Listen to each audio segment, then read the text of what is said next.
If you want to find the secrets of the universe, think in terms of energy, frequency, and vibration.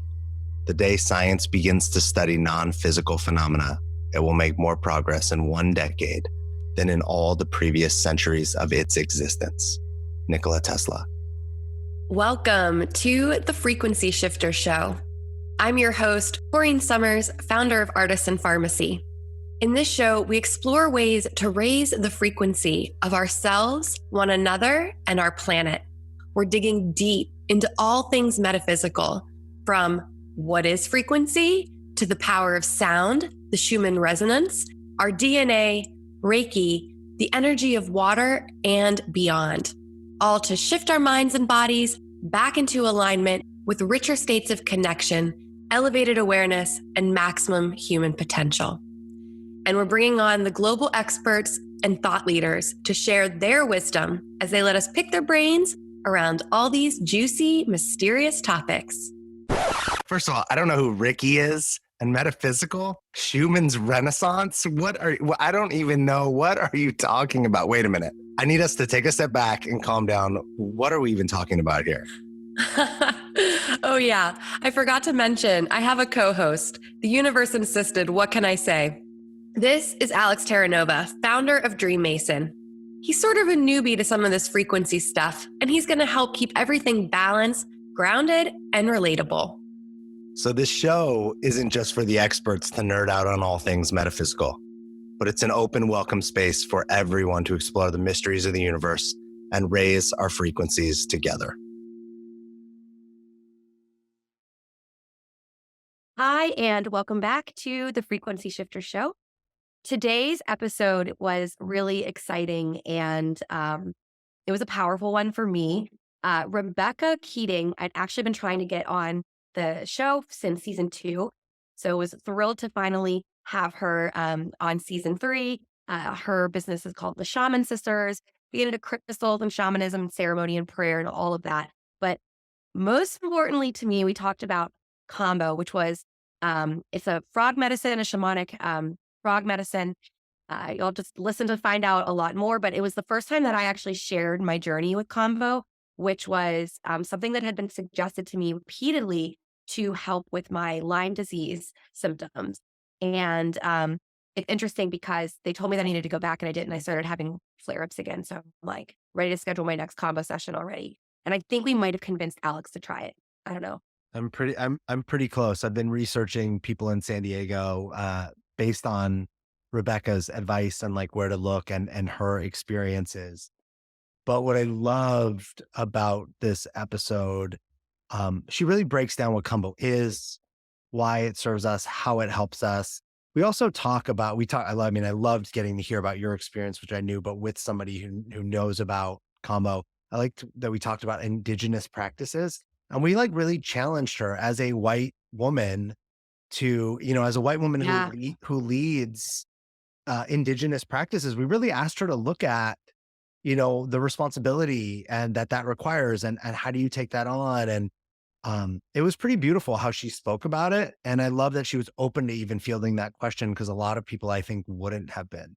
It was a great episode. And yeah, she definitely has me wanting to have toads venom or saliva put in. Yeah, would you call it the toad medicine? The toad medicine. Yeah. It's a frog from the jungle, but again, check out the episode and let us know what you think. Welcome to another episode of the Frequency Shifter Show. So excited to have Rebecca Keating of the Shaman Sisters here with us today, who we've been trying to get on the show for quite a while now. So thrilled to be having this conversation. Rebecca, thank you so much for being here with us. How's it going today? I'm doing well, thank you. And thank you for your patience, and thank you for having me on here. I'm really excited. Yeah, I know we have so many juicy things to talk about, but I would love if you could just maybe start off by sharing a little bit of your journey to becoming a shaman, or shamanessa, as they sometimes call it, a woman shaman.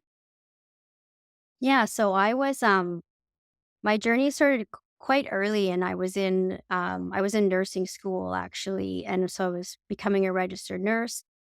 And I was also on my healing journey and healing from a lot of traumas and things. And so I was seeking seeking something, and I came across energy healing.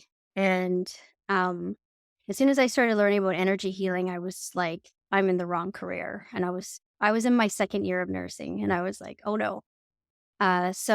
But I knew it was part of my journey, and that kept being confirmed. So I continued with nursing, but all along the way, I began doing energy healing, and then I got into shamanic work.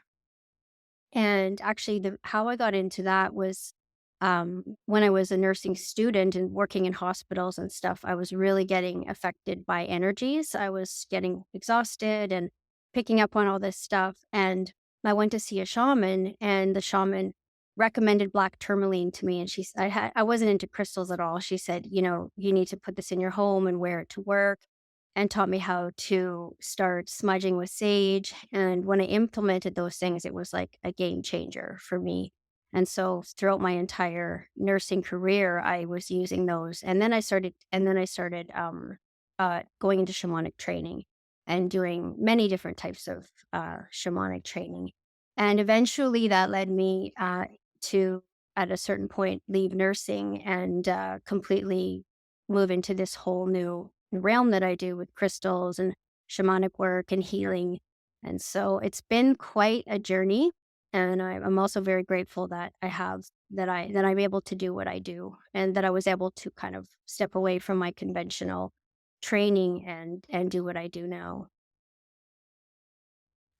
Will you tell us a little bit about your shamanic training? It's something I recently have been really curious about. Like, how does, it's one thing if you grew up right in Peru in the middle of the jungle and there's a shaman in your community. And when you're not in that, how does one go about shaman training, and what does that look like? Yeah, so there's different types, obviously, many different lineages and different types of training that a person can do. And I've done a variety of different types of trainings. One of the main trainings that I did was a practitioner program, and it was several years, and it involved like weekend retreats and sweat lodges and things like that. And there are many trainings out there, so a person could go and take like an actual practitioner training, or they could find a shaman who was willing to apprentice them. And traditionally, it would normally be like the shaman would usually choose the apprentice. So it's our in our modern world, it is a little different. But sometimes like you can go on like a weekend retreat, which wouldn't train somebody to be a shaman. But even just a lot of people want to just implement the shamanic practices into their life, and there's so many different options for that. And you could also travel to South America, and if you were interested in those lineages. Do you have, just out of curiosity, like, do you have a recommendation? Did you enjoy, like, was your training something that you would send someone else to go do? Can you share what it was? So one of my trainings, they're called the Institute of Shamanic Medicine, and I definitely would recommend them. They're lovely, two women, and they are. I think they do some virtual stuff. They are currently on Salt Spring Island, and so they do retreats and things like that. And so we would go there for like 2 weeks and do like recapitulation and vision quests and things like that.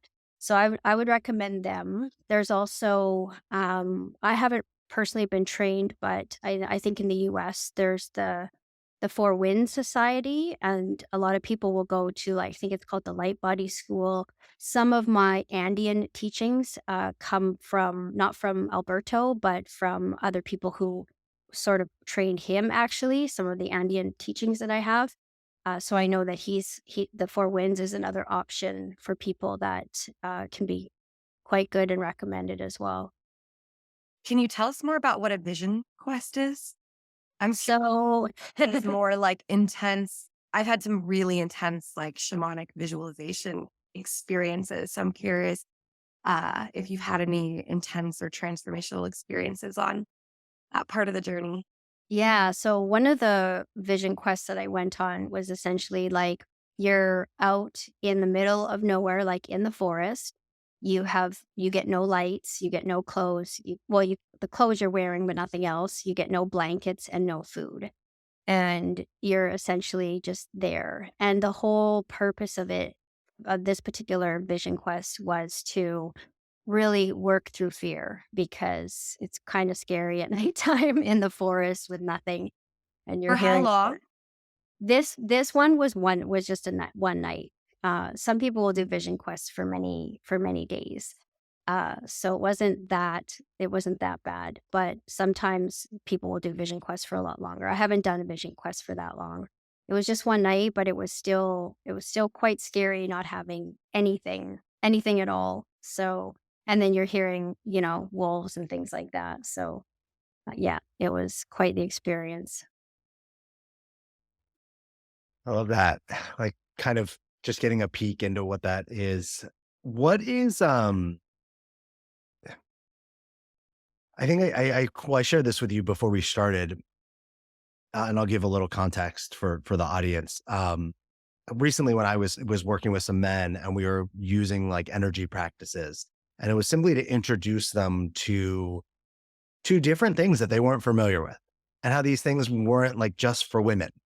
That a lot of these men were, things like sage and Palo Santo and candles, they viewed as like a very female energetics. And it was kind of, we just really opened the door for them as, hey, this is simply a way that we shift energy, that we move energy.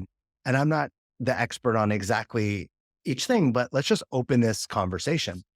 And one of the men really beautifully said, hey, this makes me feel really uncomfortable because I notice a lot of these practices come from indigenous cultures. And I notice that as white people, we're just taking this thing and now using it for ourselves. And it opened up a great conversation about bringing reverence and the respect and paying that to the cultures that it came from. And how do we do that? And so I am very curious with you, like, where does that come up in your space? Again, I don't know your background. I don't know, and so please just share with us how that's impacted you and your relationship to that. Yeah, I think it's a really important topic, and it's one that I've my teachers really instilled in me, and also just like working alongside and with uh, various different tribes and communities. I used to regularly to go to indigenous sweat lodges, and there was a lot of teachings around this type of thing, and there's a lot of different viewpoints and different ways in which people will handle the topic. But I think the reverence part is extremely important, and the respect, and the not just taking things and taking ownership, because some people will just without permission, like for example, um, one of my sisters who was a pipe carrier, we used to sing indigenous songs together, and there were songs that were gifted to her that she would sing with me, but I did not have permission to go and take those songs and teach them to other people, specific ones, for specific purposes. So just in having the permission to do certain things. And then also giving back to Indigenous peoples, if we're using their practices and things like that, and supporting them. Like through my Shaman Sisters, I do support a lot of Indigenous people, and I have healers that come and do drum circles, and I purchase their tools and put them on my website. And so I think just really understanding and also learning the history of what has occurred, and really understanding where a lot of indigenous people are coming from, because there's still a lot of trauma to heal. And we are a part of that healing is also us kind of like joining with them, and kind of holding hands with them also, and being respectful and reverent, and having that as an important part of our practices. Mm, really well said. Thanks. I was going to ask, how do you go about doing that? I know a lot of shamans and just energetic teachers I often will use it at like the beginning of a meditation or a practice, like honoring our roots and where we come from and where the practices come from and things like that. Do you have like a specific way of like using it in your initiate, like in wait, what's the word I'm looking for? Uh like the initial part. There's a specific word, but I can't think of it right now.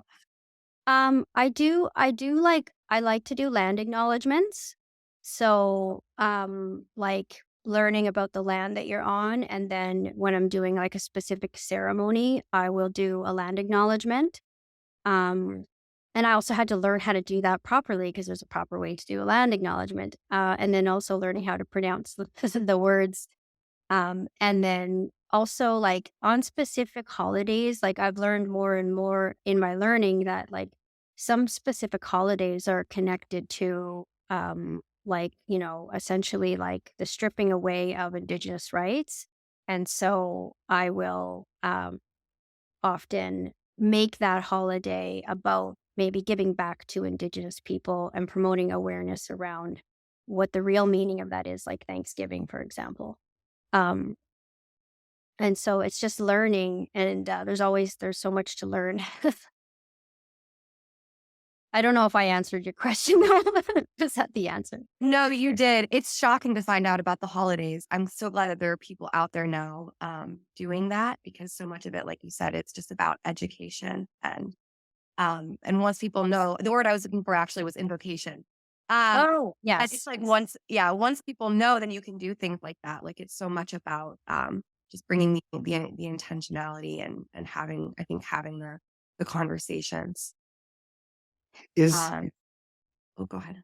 is there a great place that you can like send people? Obviously, there's a lot of people out there that are doing things like buying their sage on Amazon, right? Or like anything like that. And how does one know if you wanted to, if you're sitting listening to this and you're like, well, I like use these things, I actually would really like to give back. Do you have, if you're going to purchase things, are there great places to go that you can purchase like from indigenous communities? Are there other resources that you know of that you can share for people that want to provide more support in various ways? Are there places that they can go explore to learn how or how they can do that? Yeah, there's a number of websites actually which I could share with you, and maybe they can you can add it to the podcast. Sure. There are a number of websites that have a lot of like education, a lot of history and just different things because a lot of people like as you're asking, like they just don't understand. And so you can seek out those websites. Also, even just like even Googling like buying certain things from indigenous people and supporting the artists as well. There's another indigenous woman who also has a book out. Her name is Asha Frost, and she's local here. She's someone I really respect for just the way she approaches the whole topic.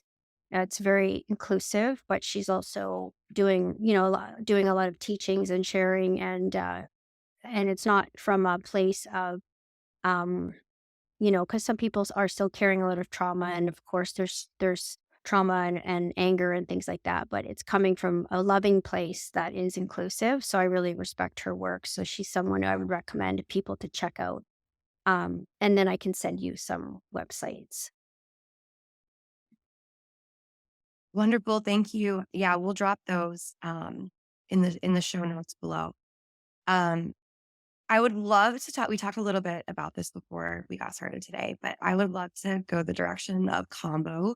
I'd shared with you I had a really life-changing and intense experience with the medicine with one of my healers and shamans from Chile.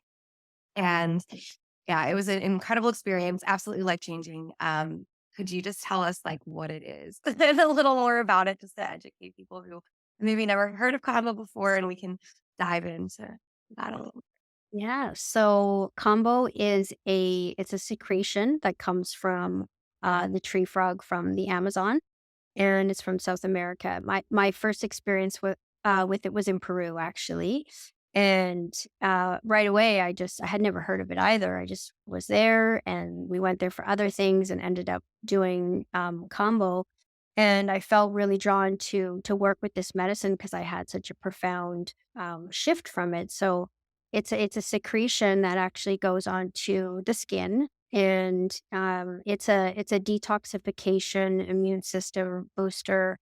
It cleanses the emotional body, the spiritual body, all the energy fields. It's a very physical process. So a lot of people who have like health issues like Lyme, HIV, or drug addictions, depression, they will come to it for that. A lot. I also get a lot of people who have these like mystery illnesses that have tried like all the conventional stuff, all the natural thing, and nothing has worked. And like I've had like one person, for example, had like actually one session, and 80% of this mystery thing that was going on with her was gone. So it's an intelligence like other plant medicines. It's very intelligent, and it knows what the body needs to heal. So it's an incredible medicine. It's not the most pleasant uh, procedure as you've experienced. No, and we should talk about that. But it's actually a peptide, right? Right. So I came to it because of Lyme disease. People just kept telling me. Ended up doing ayahuasca too. I did like a whole like a 6 month kind of treatment plan with. I did 3 combo sessions and 2 ayahuasca sessions, along with like I use Sanenka drops, and which I'm like addicted to using now, and Yeah. Repane. I like just don't feel right without them. But it was a really a whole intense journey. But I came to Combo because people just kept telling me about it for my Lyme disease, and I had kind of exhausted everything, and I had like some lingering symptoms that I was just, I was using sound bowl healing. I'm a Reiki master, meditation, yoga, toxin free, everything. Like I'd done so much, but there was this lingering thing I just wanted to crush. I was like, I just felt like there was more deeper I could go with my healing journey. And that was where Combo came in. Um, it was not pleasant. And so I had 3 sessions. The first session, I was so sick and I threw up the entire time, and it was like black. And then the next time, they threw up again the whole time, very intense, sweating, so intense, and throwing, but it was like yellow, was clear by the end. And then the last session I didn't throw up at all. And I had 7, I think, Points. Yeah. points. So it was like really crazy to be feeling the relief and have like the whole experience, and like the kind of visualizations and things I had as I was going through the experience as well. But actually seeing that process of what I was releasing was absolutely wild. Especially the first one. I was like, what is this? What is this coming out? It was really, really strange. Yeah. Yeah. And it's always different colors, different things coming out. I have like a lot of candida. It's very common for people to have a lot of candida in the body.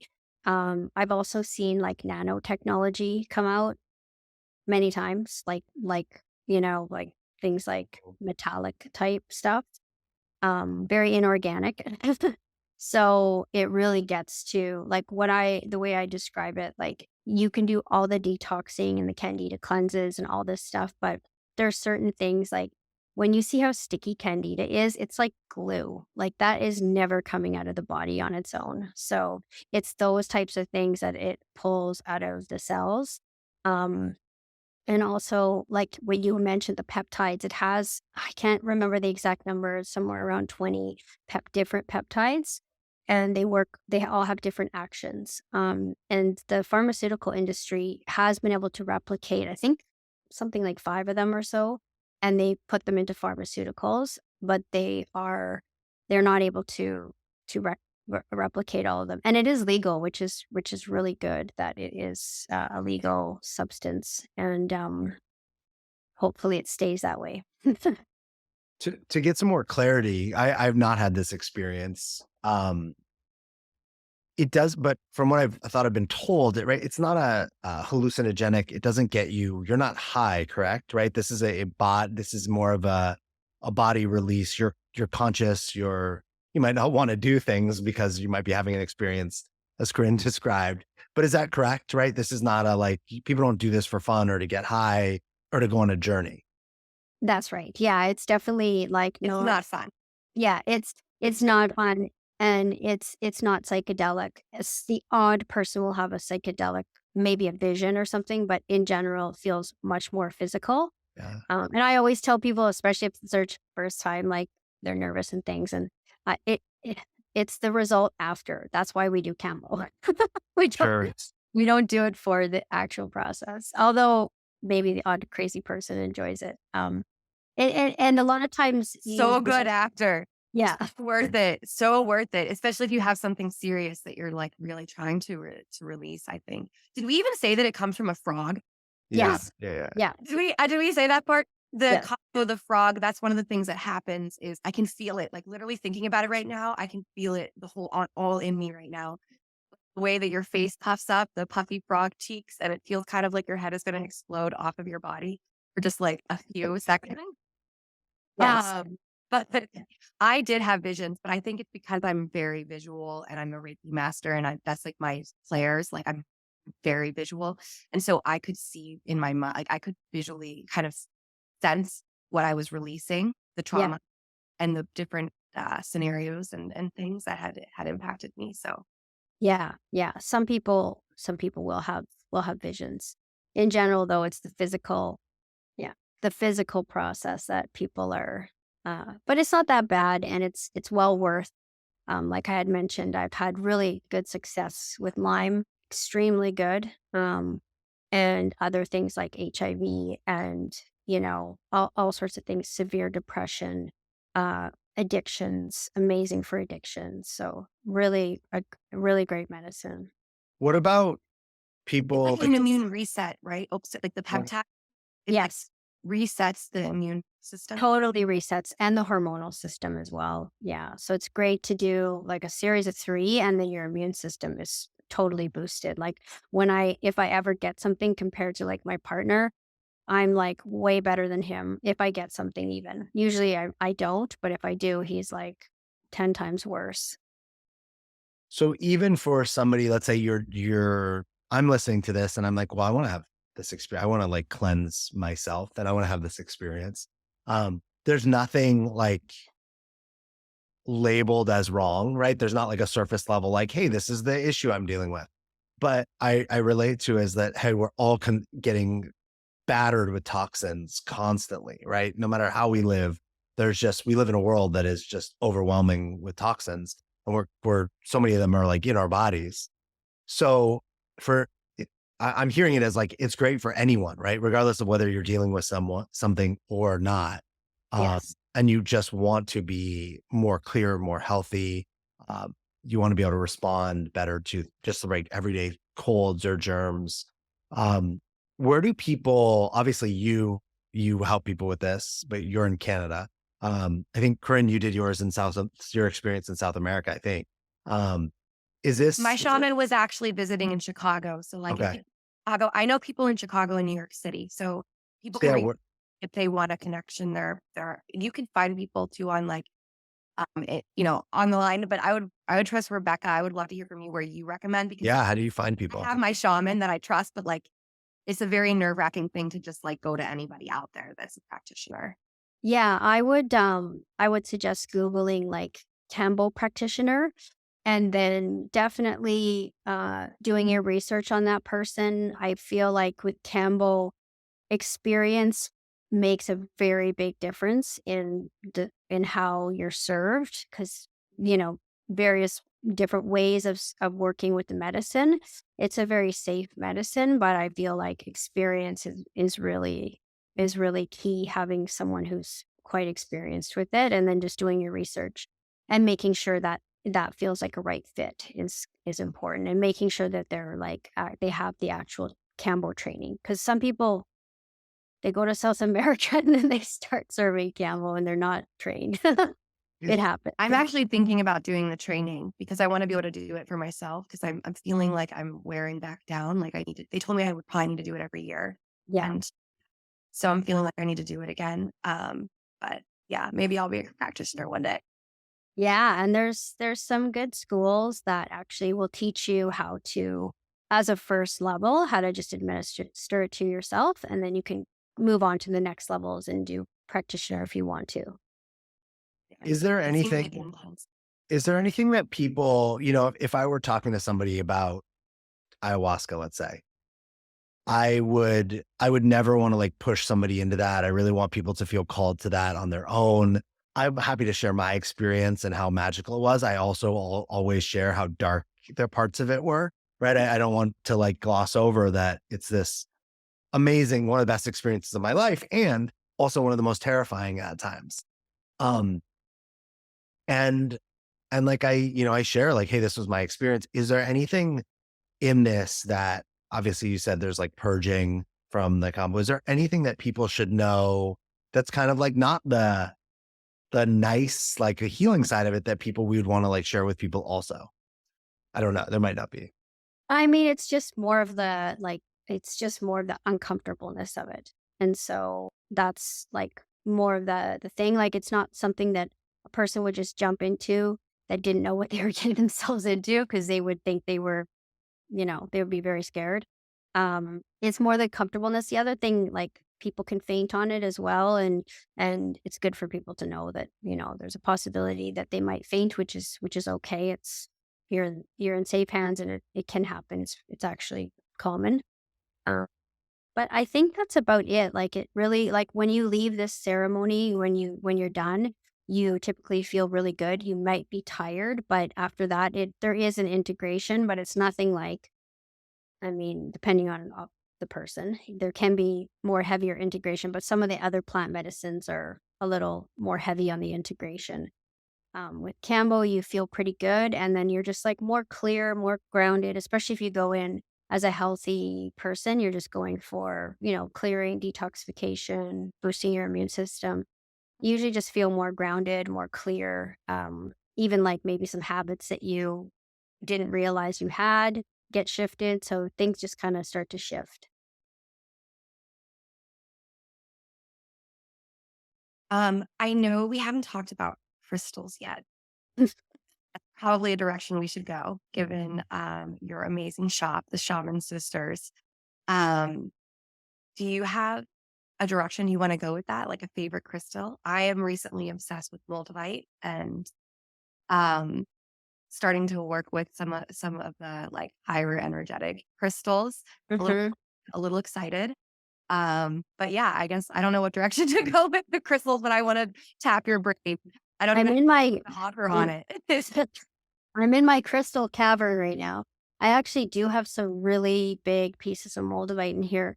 Um, one of the like one of the one of my favorite crystals these days is actually Lemurian quartz.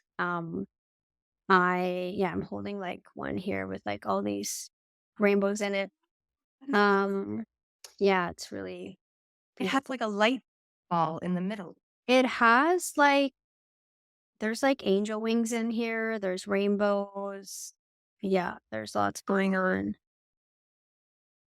Um, yeah, so Lemurian quartz is probably one of my go-to crystals right now, but I love them all. I've worked with moldavite quite a bit, black tourmaline. Um, I think the reason why I'm being so called to Lemurian over the last year is because they have a lot of encoded information in them from, other civilizations and times where we're meant to sort of have that information now. And so they're really good for grid work and energy work. And yeah, they're just such an amplifier of energy. So love my Lemurians. I'll show you some of my big moldavite pieces if you want to see it. 100%. Yes. It's right here. So for anyone listening, make sure you check out the YouTube video if you want the crystal show. Let's see here. This I is like also love. I have a Lemur crystal point moldavite and one that my shaman gave me are my 3 that I keep with me everywhere. Ooh, wow. This That should is be at the shop, but it's still here. Yeah. you feel attached to it? Yeah, that's another big piece there. This is Yeah. white. Alex, are you familiar? I am not familiar. I mean, with crystals, yes, I'm surrounded by crystals, but not really specific. So, I mean, feel free. I would actually love for you to speak about it. I think that most of the people who listen to this show, we've talked about crystals, but I would love to just hear your, like, what's your relationship to them? How are they empowered for you? Um, and how do you utilize them? Yeah. Yeah, I think that like for me it's really the fact that they store, so they have so much wisdom in them, and I see crystals as alive beings that have consciousness. And so especially during this time when everything is slowly moving into a more crystalline state, including like our physical bodies, our light body. Um, Crystals are a really great ally to work with. Um, I've seen in like the past 2 years, really, I think it goes in waves with crystals, but really like it's all over TikTok now. It's all over all these Instagram lives, and it's becoming really I think it's becoming really mainstream, and that's a good thing and maybe not a good thing because a lot of people don't understand like how to actually work with them. Um, and yeah, like I am actually going to be teaching some crystal courses and things like that because and I never really did that before, but I just see so much out there, and people need to have that understanding of the fact that, they are quite powerful and we can use them, but so it's more like just like I'm going to collect a million crystals and yeah, that's not really what they're meant for. That's really great that you're doing that because, yeah, people can get themselves in trouble without understanding that it also they carry energy, right? And how to properly cleanse them or work with them. What are you going to teach in the crystals class? Just like the kind of like those principles of how to work with them or Yeah, I think even just like starting with the basics on, how the structure of them, with where they actually come from, how old and ancient they are, and then the different energetics of them and how we can work with them, especially like different types of crystals, um, like Lemurian, for example. I don't think a lot of people really realize what they hold, and even for things like grid work, using crystals for grid work and even energy healing. I just don't see yeah, I'm just looking forward to bringing my own touch to it. All that. So, how do when you're just talking about how does someone introduce if you're introducing someone to working with crystals, like where would you have them start? Like what type of crystals? Like in general, I think that uh especially like like I work with a lot of men and most of them view crystals as like these like things that women have in their house. Yeah. Right. And so like how would you have somebody that has a kind of just viewed them as these like decorative items open up to a new relationship or empowered relationship with them? Yeah, and I think that like I find that a lot of men are actually a lot of men are working with crystals and are drawn to crystals. I think working with stones for men like black tourmaline or pyrite, like things that men would want, like maybe they need more grounding, so or maybe they're businessmen, like a business person will come into the shop and they'll be like, I need more abundance in my business. So yeah, and then just having like even tiger eye is a really good one for men. Um, but yeah, in general, I think they could be viewed more for women, but a lot of men are also there are certain things like um we make these really nice black tourmaline necklaces, and I have guys that like will not take them off. Black tourmaline and shungite. Uh, I think most men don't want EMF interference, so a stone like shungite would be really good for, someone working on a computer all the time or on their cell phone all the time.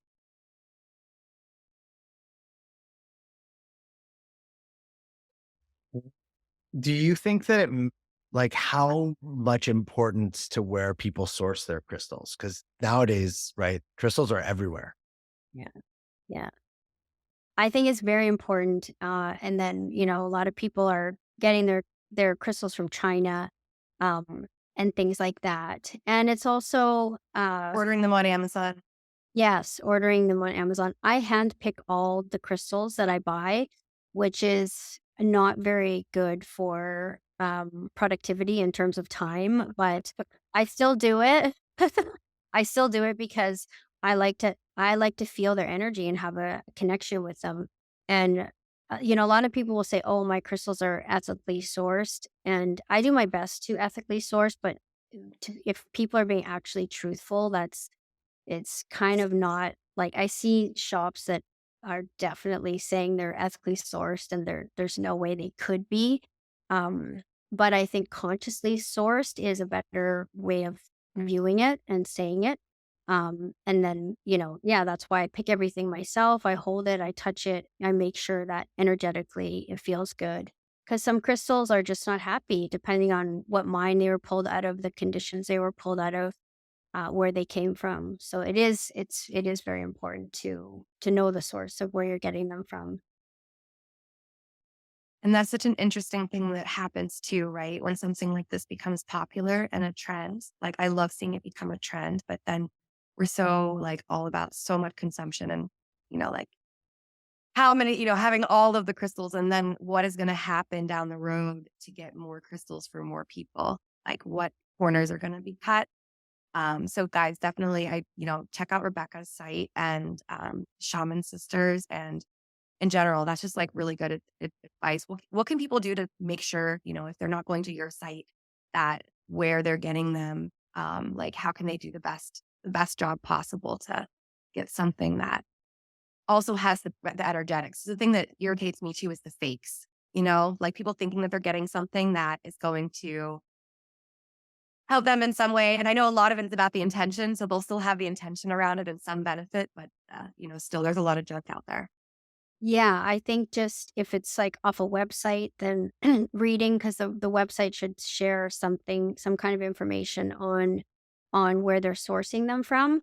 And then if it's online, um, and they don't have anything like that, then I would suggest probably moving on. Or some of these big places that are just pumping out crystals like crazy and doing all these lives. And I personally feel like that's just consumption. So yeah, finding like the smaller people that handpick their crystals that have, felt their energy. I think that's probably the best way to get them. Will you tell us a little bit about quantum healing and what that means to you and how you practice it? Yes. So yeah, so energy work I've been doing for probably close to 15 years. Took many different types of energy healing. Um, and then a few years ago, it is some of it is part of my shamanic trainings as well, like doing soul retrievals and stuff. But I also took more. I wanted to expand in my energy healing, so I learned quantum healing, and it's quite powerful. It's energy work, but it's also going into quantum fields and other timelines and other lifetimes even. It has to do with often like retrieving soul pieces that may have been left in another timeline with trauma. So like other past life stuff will come up quite a bit. Reclaiming soul pieces and also clearing out like, our ancestry, our lineage. Like we're carrying not only our own stuff, but we're also carrying stuff from our ancestors, and a lot of that is all coming up in the quantum field or coming up in like this incarnation, with some kind of, pattern or something like that. So it's kind of working through, um, finding those patterns and sort of working in different timelines as well, sort of healing the timelines if there was some kind of trauma or something like that, or even contracts, things like curses and all those types of things that exist. So the way I work with my quantum sessions, it's different every time, and it's whatever comes up. And for me, it's similar to Kambo. It's like, um, a lot of times they're just trying to get some kind of healing, like whether it's like a physical issue, like a shoulder pain that they've had for 10 years and they've done everything, and it's something more energetic that needs to be looked at. Yeah. It's pretty amazing. How is how is the quantum healing like impacted your life directly? Aside from it being part of what you do, how has it actually changed your like personal life? um, I mean,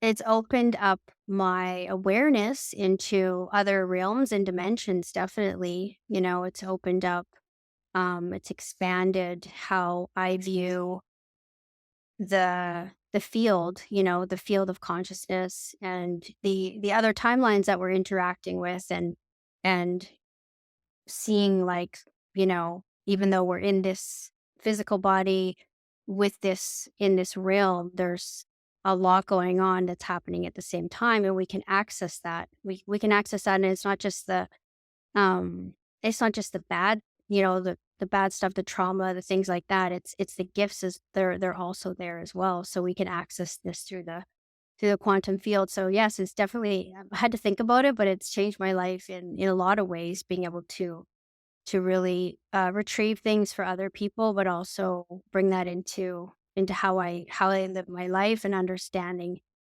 like, even just like going back in time to older versions of myself, or like, past versions, but also going in the future to future versions of myself and bringing those aspects in. All that is possible.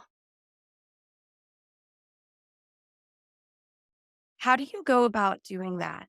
And with your clients, like, how do you know?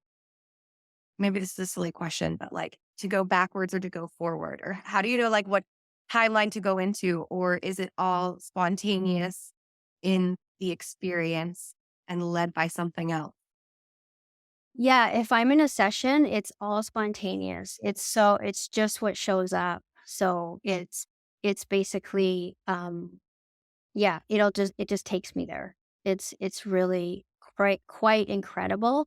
And it'll start usually with like a feeling, like I'll be guided into a specific type part of the light body, or physical ailment, and then if it's connected to something in the past or another timeline, it will take me into that. Sometimes I have a lot of access and I can see a lot of what's going on. Um, and it's whatever I'm given access to. Sometimes it's very explicit and very, clear. And I just deliver that to the client. And yeah, it's quite amazing, actually, because yeah, most times it's very, they have a resonance with it, or it's something that they are already aware of. So it's quite interesting. What would what would you leave? And how would Oh, I oh, think you have a that's question? right. It's all right. I think our internet paused for a second. Um, what would you want to leave like this audience with if we just kind of like open the floor for you to share anything? Is there anything that you would love to share with them that we haven't asked you about? Uh, One thing that I really, that I love, I think one of my biggest parts of my practice, and what I work with the most, and what has changed my life, is really just actually prayer. And I love to talk about prayer. I love to really instill in people like how powerful prayer is. Um, and yeah, like how much has changed. Everything I have in my life is due to, honestly, to prayer. And I think in this time, one of the most important things we can do, other than like working with crystals and doing all these different things, is just like actually going within our own being, and really just getting really centered in our heart, and pray. Um, and I think there's a lot of I used to have a lot of programming around prayer as well, growing up in a religious family and things. So I had to really break that down. But yeah, it doesn't have to be in any specific way. It can be, sometimes my prayer is just like when I'm lying in bed in the morning for 5 minutes. And I just pray that way. So there's so many different ways that you can incorporate prayer into your life. Totally agree. Thank you for saying that. Yes, our way of communicating with the divine and connecting with the divine. And it's funny, I'm just sitting here as you're talking, I'm like, man, we have all these tools. And it's so funny because we talked about like sage and like crystals and like all of these tools that we use, but they're just like an extra part of the ritual to facilitate, right? Like it's really actually like we are the vessel of transformation. Like your heart is the most powerful thing. And prayer is the tool, the main, like that's the main thing. And that's a lot of times why we use all these tools, and we use all these tools in prayer, in ceremony, or whatever it is that we're doing. But really, it's, yeah, I think that you're exactly that. We have that. It doesn't require anything, and we can use it anytime. Thank you so much Beautiful. for Thank you so much. That was a great way to end. I love that.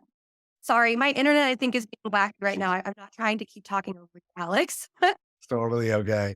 The benefits of being able to podcast with anyone, anywhere, anytime, and the consequences, right? Like of having to be with whatever the internet also brings us.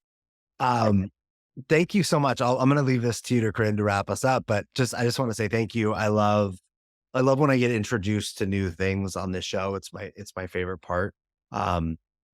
So your journey in shamanism, and Kambo, I find myself very peaked, and like, I love the journey I've been on, experimenting with different plants and different things, and getting to see different aspects of myself in my life. But it also feels really good to say, hey, this is like not a journey. This is a different type of experience that doesn't necessarily take you on that kind of a journey, but still provides a lot of value, and it can be really helpful. So thanks for introducing this practice to us today. You're welcome. Yeah, I look forward to hearing how it goes if you go for a session. I will be going for a session. I'll just be finding out, trying to find a good person in the San Diego area. So, Amazing. Thank you. I have no doubt you'll find them. And then maybe we can interview them for another episode of the Frequency Shifters later on. Thank you again, Rebecca. It was so great to finally connect with you in real life here, and learn so much from you today. Thanks for being with us. Why don't you could you just let everybody know where to find you? So the best place to connect if they're interested, if they're in Canada and interested in Kambo or quantum healing. I'm assuming you maybe do that online as well. And of course you have your shop. Yeah, so it's shamansisters.com is my website. And then Instagram is also Shaman Sisters. And then I also have a personal Instagram. It's Rebecca's Dream. And then I tend to be a little bit more open about certain things and that on my personal Instagram. So that's something people could check out as well. And for Kambo, I have kambohealing.com. But your viewers are probably going to be all over the place. That's all right. We put we'll put all those links below in the show notes. Right, Alex? All right. people can find you everywhere. Thank you. Thank you again just so much for being here. And thank you to all of our amazing listeners for tuning in for another episode. And we'll see you back sometime soon with the Frequency Shifter Show. Thanks for listening to another episode of the Frequency Shifters. We really hope that you got some value, you learned something, and that there's something from this episode that you can take away and use in your life. Who are you thinking of right now that needs to hear this episode? Please share it with them. Share this on social media, subscribe and like and leave a comment. And please, if you have a comment or an idea or something that you want us to talk about or investigate, leave it online and we will go into those and bring you that information. Please like, share, and subscribe, and we will see you next time.